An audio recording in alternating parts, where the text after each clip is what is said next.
Oi pessoal, hoje eu resolvi fazer um vídeo um tanto diferente em função de uma história que aconteceu algumas semanas atrás. Um dia eu entrei no meu YouTube e aí eu fui descobrir que 2 vídeos no canal tiveram picos de visualização e aí eu fui tentar entender o que aconteceu. Bom, parece que o que aconteceu é que o ator Felipe Tito falou em uma entrevista e também no site dele que ele era o menino que aparecia no sofá daquele quadro Senta que lá vem a história do Rá-Tim-Bum.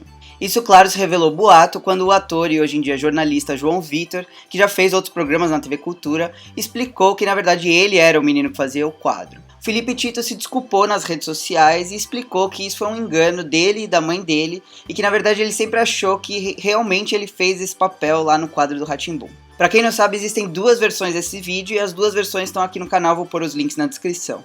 O que aconteceu é que muitos sites e blogs começaram a linkar pro vídeo e por isso trouxe muitas visitas pro canal. E aí isso me deu uma ideia para fazer esse vídeo.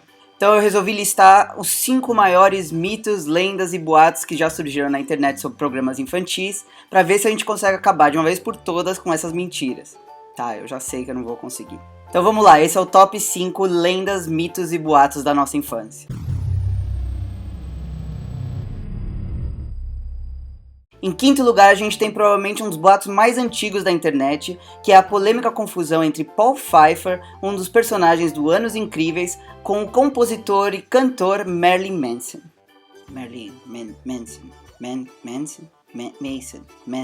Ah, sei lá como fala, aquele maluco lá que faz aqueles clipes estranhos, vocês sabem do que eu tô falando. Enfim, o boato era que o melhor amigo do Kevin Arnold, que era o principal personagem da série, era na verdade o Marilyn Manson quando ele era criança. Só que isso não é verdade, mas mesmo assim o boato ainda continua por mais de 25 anos.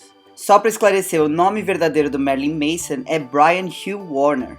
Só que o ator que fazia o Paul Pfeiffer na série se chama Josh Saviano, então não tem nada a ver um com o outro.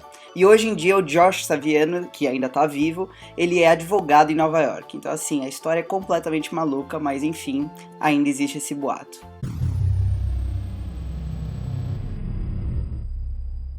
Em quarto lugar, eu resolvi juntar várias declarações de morte que aparecem durante os anos aí pela internet, que parece que acontece toda semana, e normalmente são personagens ou atores que fizeram parte da nossa infância. O pessoal já declarou a morte de vários atores, como Cássio Escapim, que fez o Nino no Castelo Rá-Tim-Bum, o Carlos Mariano, que fez o Gloob no Gloob Gloob, e mais recentemente a Laura Cardoso, que pra quem não sabe fez a Dona Dalila lá no Mundo da Lua. Ela era vizinha do Silvio Silver, uma professora de português que era apaixonada pelo Vô Orlando. A verdade é que nenhum desses atores morreu, mas o pessoal continua gostando de matar celebridades aí toda semana pelas redes sociais. Eu não sei por que o pessoal continua gostando de fazer isso, mas gente, por favor, verifique as informações antes de sair compartilhando aí pela internet coisas que não são verdadeiras. Bom, esse boato circulou um bom tempo pela internet até que a jornalista desmentiu completamente a história há uns anos atrás. Aparentemente, muita gente achava que uma das personagens daquele quadro João de Barro e as Patativas, lá do Castelo Rá-Tim-Bum, era feito pela Sandra Nemberg, quando na verdade a atriz que fazia uma das passarinhas era a Cissa Meirelles, a esposa do diretor Fernando Meirelles, que pra quem não sabe, fez a direção do Rá-Tim-Bum, antes mesmo do castelo. Eu sei que muita gente gosta da Sandra Nemberg, eu me incluo nessa, mas não precisa ficar inventando histórias onde não existe. Bom, esse é um rumor um pouco mais antigo, mas pra quem é um pouco mais velho como eu, vai lembrar que quando a gente era pequeno existia um forte boato de que todo o elenco do Chaves tinha morrido num acidente de avião. Não se sabe muito bem como essa história começou, mas ela foi divulgada e publicada por várias mídias tradicionais no Brasil, como jornais e revistas, e ela persistiu por muitos e muitos anos. Inclusive a história voltou à tona quando os Mamonas Assassinas infelizmente morreram de verdade em um acidente trágico de avião.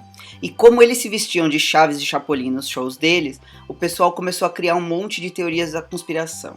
É uma coisa, tipo, meio lamentável, né, gente? Só pra esclarecer, sim, é verdade que vários personagens do Chaves morreram durante os anos, mas nenhum deles morreu de acidente de avião, e hoje eu espero que todo mundo já saiba disso. Inclusive, alguns deles ainda estão vivos, como o Kiko, a Dona Florinda e o Seu Barriga. Então, da próxima vez que você ouvir algum amigo seu falando que o elenco do Chaves morreu num acidente de avião, já interrompe a pessoa e fala que ela tá inventando.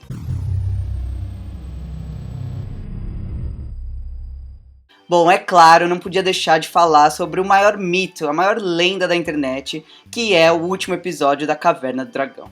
Esse é um daqueles mitos que não morre de jeito nenhum e ainda tem muita gente que acredita num roteiro falso que fala sobre o último episódio dessa série que marcou os anos 80. O roteiro, que ainda circula pela internet, conta que, na verdade, no primeiro episódio, quando os jovens entram lá naquela montanha-russa, o que acontece é que o carrinho cai e eles morrem, e eles acabam caindo no inferno. E ainda o roteiro afirma que o Mestre dos Magos e o Vingador na verdade são a mesma pessoa, e que a Uni é um anjo do mal, enfim, é uma viagem completa. Na realidade, o que aconteceu é que esse episódio final de Caverna do Dragão nunca foi produzido, e os roteiristas da série já confirmaram essa informação muitas e muitas vezes. Para tentar acabar com os rumores, o roteirista Michael Reeves publicou na internet o que seria esse roteiro final da série, mas que na verdade nunca foi produzido em desenho animado. Pouco tempo depois, esse roteiro foi publicado sim, mas em história em quadrinhos, e as ilustrações foram feitas pelo cartunista brasileiro Reinaldo Rocha.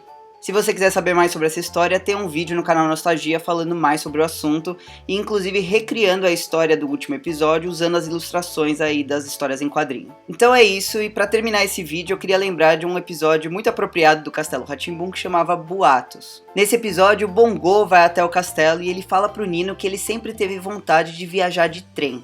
Aí os moradores do castelo ouvem essa história e vão contando um pro outro, só que cada vez que eles vão contando, eles mudam um pouquinho a história e adicionam umas mentiras. No final a história muda completamente e todo mundo acaba achando que o Bongo, na verdade, convidou o Nino para viajar pelo Brasil e de avião. Eu decidi relembrar desse episódio porque eu acho que é exatamente isso que acontece hoje em dia nas redes sociais.